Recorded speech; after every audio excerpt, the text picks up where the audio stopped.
The past several months, we have had some very strange activity going on around our house. We live out in the country, and we've ignored a lot of it.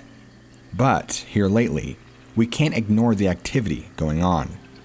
About a month or two ago, my husband went outside to smoke, and he heard something, and as he looked in our driveway, he seen an animal that stood about 7 feet tall, all hairy. He couldn't explain it, except that it looked like one of our dogs on 2 feet and extremely tall.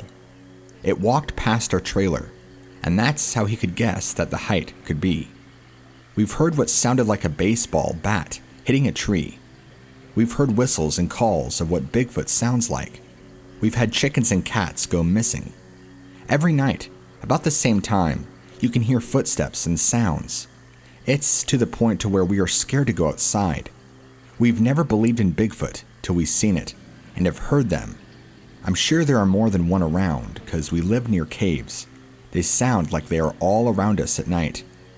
We had a ball in our yard, and after finding it in the woods one day and down the road from us another day and bring it back several times, it went missing, and we've not been able to find it since. I just find it odd that this has just happened after we've been hearing noises that sounded like Bigfoot.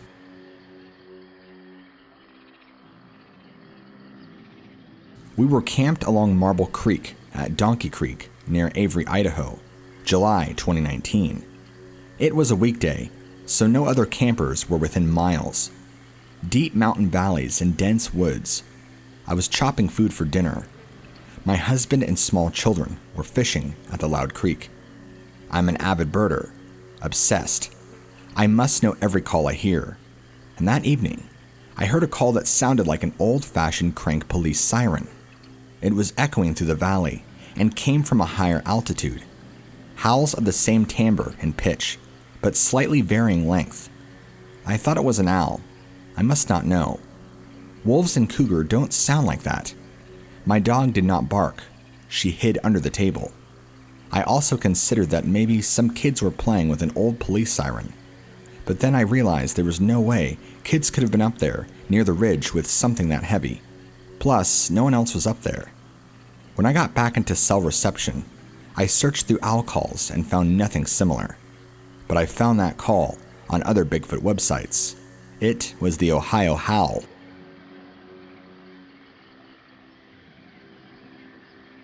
I live in Wisconsin and have been interested in Sasquatch my entire life. I have been a hunter for 44 years and know sounds, footprints, and behavior of just about every creature in Wisconsin. I have always wanted to become involved in actively looking for Sasquatch.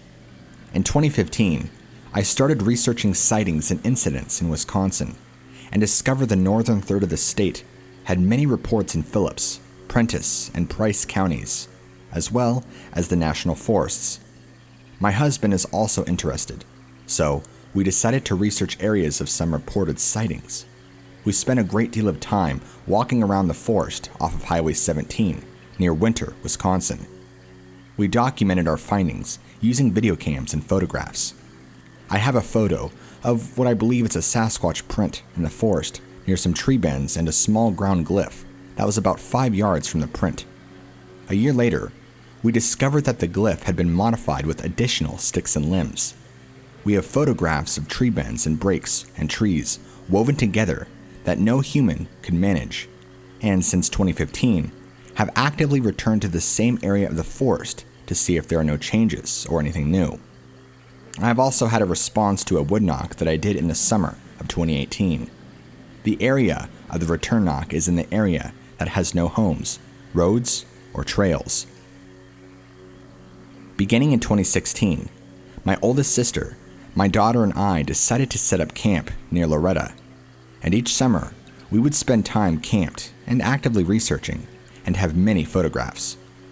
On June 6th through 9th, 2019, we once again set up our camp in the same campground, but in a different site that we had not used before. At the end of the row, on the southwest side of the camp, there is nothing for miles behind that spot. We did not see anything unusual when we hiked through the forest earlier in the day, but on our last night, a bear walked through our campsite just before dark, so we decided to hit the bunks early. It was around 10 to 10:30 p.m. when I heard a rustling around the camper.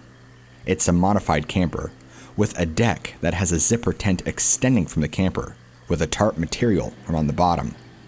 The creature was crinkling and fiddling around with the bottom portion of the extended porch and making the tarp crackle. I thought the bear had returned and was rustling around camp and expected the camp to be destroyed. And the next morning, the noise went on for about a half an hour and then it stopped. My daughter and sister were asleep. Less than 30 minutes later, a handful of rocks hit the side of the camper, followed by 3 more rounds of rocks, and finally, a larger rock hit the camper roof. This woke my sister, who sleeps with earplugs. She later says she does not know why she woke up, but I believe it was the sound of the big rock hitting above her head. By then, my daughter was awake as well. It was quiet the rest of the night. The next morning when it was light out, I bailed out of the camper, expecting to see a ripped up camp, but all was pristine. The first morning at camp, my daughter set up a hammock behind and slightly to the side of the back of the camper. When she was taking it down, she found a rock in the hammock. My theory is that whatever threw rocks had to lob them over her hammock, and one either bounced back and fell into the hammock or pinged off the tree and landed in the hammock. We were the only campers in the campground, except for a man that came in with his rig. He left the next morning. Many areas have tree bends, twists, a possible footprint, all in the forest just east and north of the campground where the rock throwing incident occurred.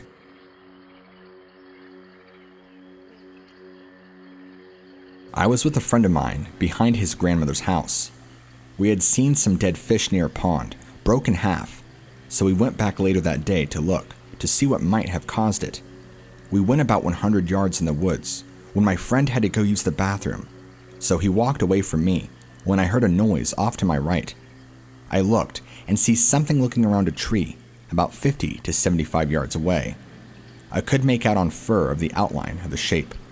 It looked like it was about 8 feet tall. I seen it take a step, and then I took off running back to the house. I was the only one that seen it. He just noticed me running back to the house. He was using the bathroom.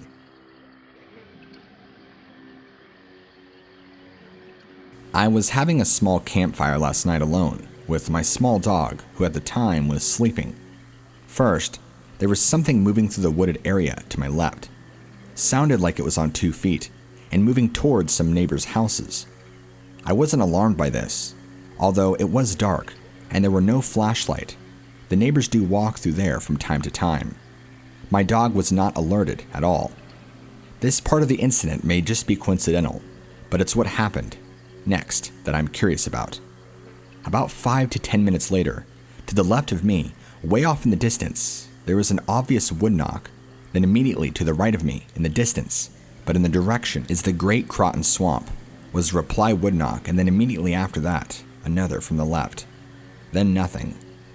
I've never heard anything like that before. It was about 11 p.m., and the neighborhood was quiet, and in my opinion it was an obvious call and response. Are wood knocks usually so instantaneous, or do they usually have some time in between?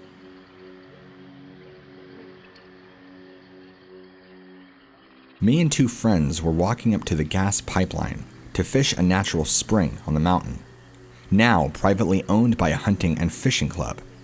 As we crested our first hill, all 3 of us stopped at the same time. We saw a Bigfoot about 200 feet up the pipeline. I would estimate it to be about 7 feet tall, brown and very shaggy. After about 30 seconds, it ran into the woodline. It covered about 30 feet in 3 strides and disappeared. As we got to where it was, you could see 4 spots where the tall grass was pushed down from its steps. My friend says Bigfoot threw rocks at him in the 70s about 5 miles away. I live in Greenville, Texas, north of town, just off of Highway 69 North. I have lived here 12 years and have had strange things going on at my house since I moved here. But in the last 2 to 3 years, things have really started happening more. I live down a dirt road off of Highway 69. There are a lot of woods around me. Also have several neighbors around me too. In late summer of 2017, I was jolted awake in the middle of the night by a loud banging on my house. I knew I wasn't dreaming because I shot straight up. And at that exact moment, my 2 little dogs flew off my bed barking and carrying on. I stumbled into the kitchen, wondering what could be happening, and it was 2:38 a.m. My 2 big dogs outside were not barking, which I thought was odd. To make a long story short, I called the sheriff's department. 2 deputies came out and found nothing. From that moment on, every 2 or 3 months, I have several incidents for a week or 2, then nothing for another month or 2 or 3. Then things will happen again. This past winter, from November 2019 to February 2020, I've had several things happen. On 3 separate occasions, while I've been propped in bed watching TV, I have heard a loud growl outside my bedroom, loud enough to hear over the TV. It was loud and guttural. I have had tapping on the back of my house during the night. It's usually always around the same time of night. In January of 2020, I was once again propped up in my bed watching TV, and over my TV, I heard something rubbing on the back of my house, on the wall where my bathroom is. My bedroom and bathroom run together. My 2 little dogs jumped off the bed into the bathroom at the back wall, barking. I've had rocks thrown at my house. I'm home alone most of the time, but this past Saturday night, April 18th, 2020, my husband happened to be home. Between 11 p.m. and 11:30 p.m., my dog starts barking and wouldn't stop, so I get up to holler as to her to hush. As I got to my bedroom door, my cat was lying in my rocking chair next to my door. I paused to pet her, and about that time, I heard that same loud, guttural growl at my back door. My cat heard it, wheeled around, and looked at the back door. I went and woke up my husband. He looked out at the back and saw nothing. I went to the front door and opened it, and he called my dog. She would not get close to the fence and was barking, looking towards the back of my house, towards my neighbor's home, behind me. All of a sudden, she jumped back, like whatever it was coming towards her. I ran to my guest room to look out the window facing that direction, and back towards northwest. I saw something huge and dark in color going across my neighbor's back pasture, moving fast. My neighbor behind me lives alone, and she has had the same things happen at her house.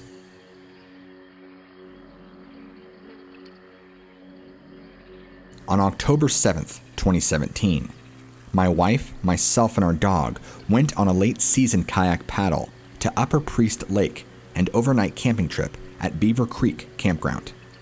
After loading the kayak after our paddle, we drove half a mile to the campground, only to find that it was closed for the season. Not wanting to find another campsite, we drove around the campground to Toole Bay Boat Launch parking area, which was still open. We parked our vehicle, unloaded our tent, sleeping and cooking gear, and began to set up camp, carrying things into a designated site that would normally be accessed by the campground road. I was a bit concerned about camping in the site after the campground was officially closed, but figured that it was already getting dark. It was unlikely that we would be confronted by a ranger. It had been raining and was getting cold, and my wife wanted a campfire to warm up our paddle to Upper Priest Lake. I didn't want to start a fire, as I was still uneasy about camping there and concerned that a fire would attract attention to us. After setting up the tent and getting things situated, we heard a hoo call to the north of us, across the road. I had the distinct impression that it wasn't an owl, but a person wooing for somebody in the dark woods, like someone trying to contact a hiker who was late getting back to the car, though there were no other cars in the area. The call was quite loud, louder than any owl I have ever heard. To me, it seemed like it was coming from something, a person with very large lung capacity. By this time it was dark, and we couldn't see anything beneath the tree canopy outside of our campsite. While my wife worked on starting a fire with wet branches, unsuccessfully, I arranged our sleeping gear in the tent. Suddenly, we heard a woo call that was much closer and much louder. This call made us nervous, as we both felt it was made by a person who was camping around our campsite in the dark, messing with us. But we had heard no vehicles drive in, saw no headlights or flashlights, and it was too dark and overcast for a person to drive or walk around the woods without a light. My wife has better hearing than I do, and heard what she felt was an answering who from some distance away in the forest. Grabbing a flashlight, I walked 75 feet or so back to our vehicle to get my 9mm pistol. There was no question that this was not an owl. The call was much too loud and gave both of us a fearful feeling. I could feel the loudness of the call in my chest. We noticed that our dog had no reaction to the calls, remaining in camp and not acting scared, but I sure felt that way, even with a firearm on my hip. After the last loud call, we didn't hear anything more the rest of the night. No vehicles drove into the boat launch parking area, and we heard no people or animals about. In the morning, I looked around our campsite, but couldn't see that anything had been disturbed. Later back home, my wife researched owl calls online, but couldn't find anything that sounded like what we had heard. Whatever had made those calls around our campsite that night knew we were there and had a lung capacity much larger than an adult human male.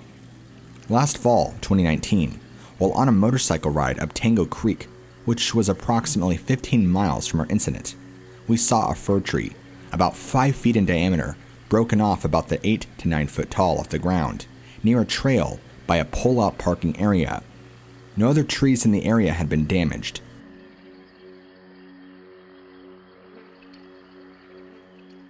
It was last year, 2019, around mid-October, near the Blue Ridge Parkway.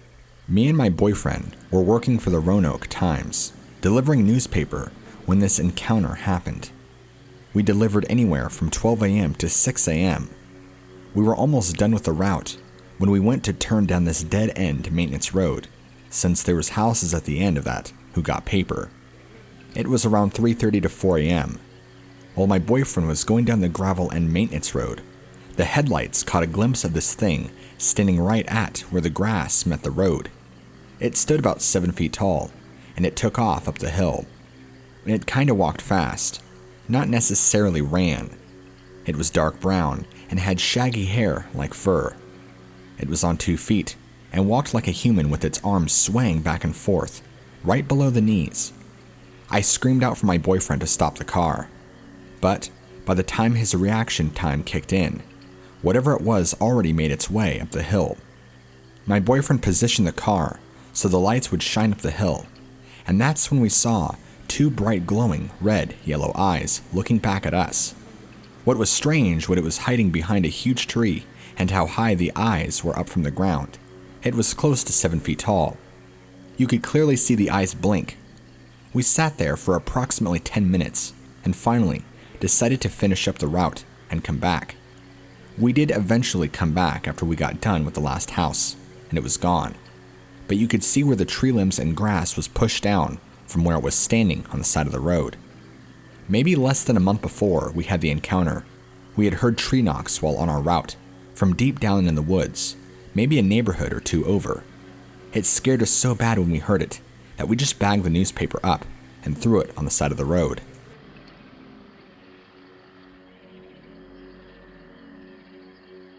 It was around the year 1989. I was working at McDonald's in Carlinville, and I was closed that night. I was headed home around 1 a.m. or 2 a.m. I was headed west on Illinois Highway 108. I was going through an area on the highway known to the locals as Hagaman Bottoms. Just as I was about to approach the bridge at the bottom of Bell Hill, I saw a large creature standing next to the road. Just as I got near it, or just about even with the creature, it reached out at my car. It scared me, and I accelerated my car to get away from it. It was very bright, moonlit night, and I could tell that it was dark brown, or black in color. It was also tall, as it stood above the top of my car. The car I owned at the time was a Chevy Celebrity Eurosport. I remember it standing facing east when I was passing it. It turned south and reached out with its right hand. This was a very scary experience for a young girl in a car, going home, all by herself. As a child, I grew up in a small town named Fayette. This town is just west of Hagaman Bottoms. At night after the supper meal, we would take food scraps out to the trash burning barrel behind the shed. I would get a feeling like there was always something around or close by, and my hair would stand up on my arms, and I would get very scared to go out there when it was dark. I never did see anything, but just got an eerie feeling like something was watching me.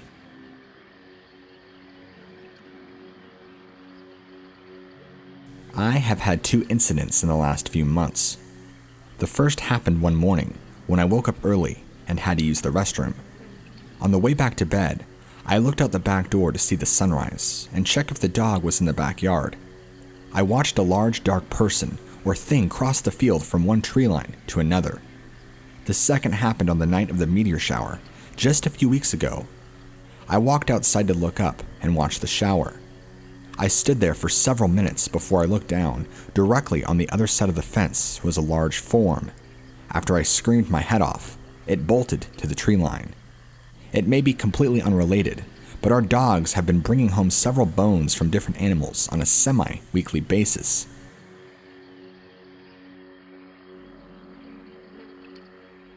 I have had several experiences over the years near my home. 5 years ago, I was picking blackberries on the back side of my property late June. To the east of the blackberry vines is a farm field. The field was planted in corn, and there was a strip of last year's corn residue at the edge of the field. Old stubble, hard to walk through with boots on. There were a series of footprints coming out of the field, moving towards the woods. There were 5 prints, about my size, men's 11 or 12, barefoot, wide with no arch, flat-footed. I go barefoot a lot, but no one in their right mind walks through a cornfield with stubble and barefoot. 4 years ago, my son and I were in my bedroom, watching videos on my computer, about 6 in the evening, when something passed by my cabin and beat on the wall as it went by. Scared us to death.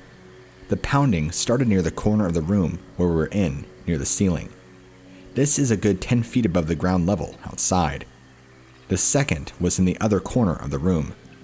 The third hit sounded like it came from above the window in the den, and the 4th and 5th hits were on the bathroom wall. Quick, bam, bam, bam, bam. I live in a log cabin, and it literally shook the house. Next morning, I looked around outside. No prints, nothing on the logs. It was in July and August. Ground was dry and hard.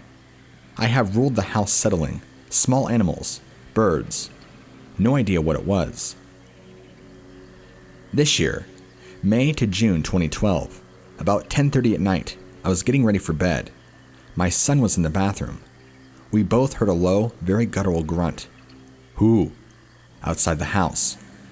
My son is 18 and large, muscular young man, but he came out of the bathroom pulling up his jeans and looking scared. We ran out onto the porch in time to see something large, dark, and low to the ground run past my neighbor's house. Truthfully, it looked like a gorilla running flat on all fours.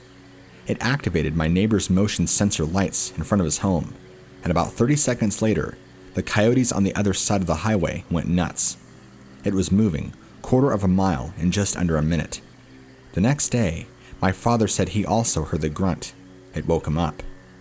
I sometimes find broken trees and bent trees in the woods.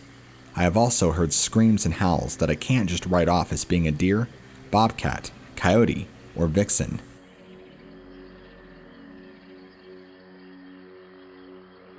Whenever my husband works midnights, I can't sleep, so I came outside to sit on my steps and smoke a cigarette. I happened to look up because the dogs were barking at something.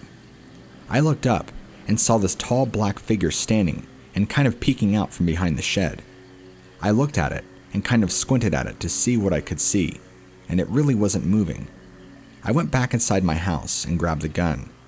When I came back out, it was gone. I don't know what he was doing there. It was just a big tall black mass peeking out from behind the shed. It was massive. It was big. I jumped up and ran inside to get the gun. I was able to see its head, part of the shoulder, and some of the knee. It was leaning out. It was 7 foot tall, but it was sort of hunched over too. There is no lighting back there, only in the front of the house. We have a tree line that comes up behind our place. The tree line comes with about 100 feet of the house. I don't know how many times I've been here by myself and heard something bang on the shed in the back. There were a couple of nights that I went out there with my gun, but every time I've heard a bang like something is hitting on it, and the door had been left open. I don't know if something was trying to get in there. I know it's not the door banging because the door is on a track to hold it still. There's been other times by the camper shell I've heard noises. I've run inside and get the big light and shine it over there, but nothing there. There are a lot of unusual noises that I've heard over the years here and there, and I've never been able to put to what it was. There are several times when I have walked back to check the noises at the shed where I felt something was watching me. I've also gotten that feeling a lot at my French doors because I don't have anything over them. I'll be sitting on my couch and feel like someone is looking through that window, and I'll look up and there's nothing there. And when I get this feeling, I am home by myself. I have an apple orchard in the back, but of course, this time of year, there aren't any apples. But late last year, a lot of the apples were gone. My husband picks up all the bad ones and throws them out into the field. I got to thinking about this because somebody found a footprint recently between Bunker Hill and Staunton.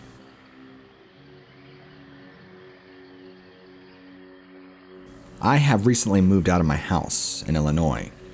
During the last year or so, I have experienced several strange occurrences. I have never actually seen anything, except once a large dark shape moving bipedally through the heavy fog. I have heard the sound of something drumming on tree trunks, the sound of something big walking in the woods on two legs. I have found chunks of firewood thrown from my woodpile, and on November 25th of 2008, as I was packing to move, I heard a moaning howl very close to the house. I have hunted for 20 years, and I have never heard the likes of this. I stopped loading the vehicle, loaded my .45 and locked the door. I did the rest of my packing, and the next 2 nights, armed, but as before, I had the distinct feeling I was being watched, and several times large branches were broken, and there was knocking on trees. Also, there is an area of woods where the grass and foliage is crushed down. This could be deer, but since these things have started occurring, the deer, who are usually thick as fleas, have been gone. Several other people have heard knocking. However, I was alone when the howl occurred, and it is mostly at night.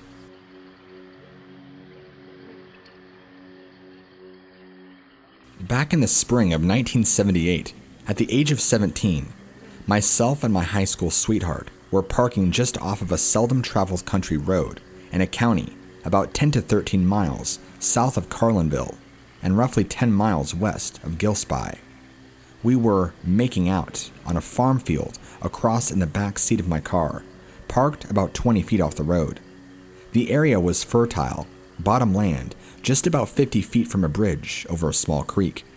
There were dense woods around with a small cornfield, maybe 4 acres cut out of the fertile soil alongside of the creek. The night was one I'll never forget. In our young passion, a foul stench came over the area, but the real thrill soon followed. We heard the loudest, most shrill scream we could imagine.